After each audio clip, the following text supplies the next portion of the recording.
অনেকের দেখবেন নাক দিয়ে কিন্তু বিশেষ করে গরমকালে কিন্তু নাক দিয়ে ব্লাড বেরিয়ে আসে। এটা কেন হয়? দেখো, অনেকের বডি স্ট্রাকচার তো সমান হয় না, তো এই নাকের ভিতরে যে ব্লাড নালী যেটা আছে অনেকের কিন্তু পাতলা হয়, যা সহজেই কিন্তু ফেটে যাওয়ার চান্স থাকে।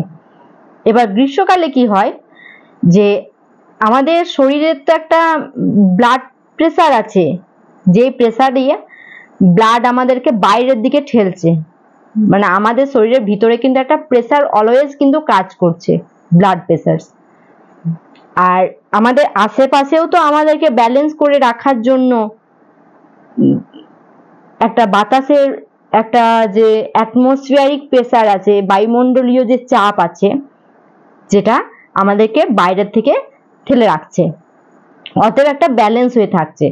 এবার যে কোনো একটা কম মানে কি, আমরা কিন্তু আমাদের বডি কিন্তু ডিসব্যালেন্স হয়ে যাবে।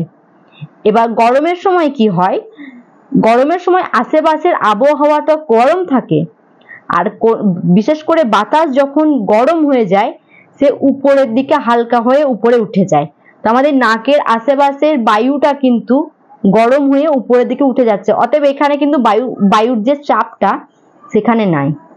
তো বায়ুর চাপ না থাকার জন্য তো যে বায়ুটা আমরা গ্রহণ করলাম সেখানে কিন্তু চাপ পেলাম না, কিন্তু আমাদের যে ব্লাড প্রেসার সেখানে তো কোনো উষ্ণতা থাকছে না, সেখানে সেই বায়ুটা সেই চাপ মানে সেই ব্লাডটা তো বাইরে বেরিয়ে আসার চেষ্টা করছে, কারণ ভিতর মানে বাইরে থেকে তো চাপটা পাচ্ছে না, সে অবভিয়াসলি বাইরে বেরিয়ে আসার চেষ্টা করবে।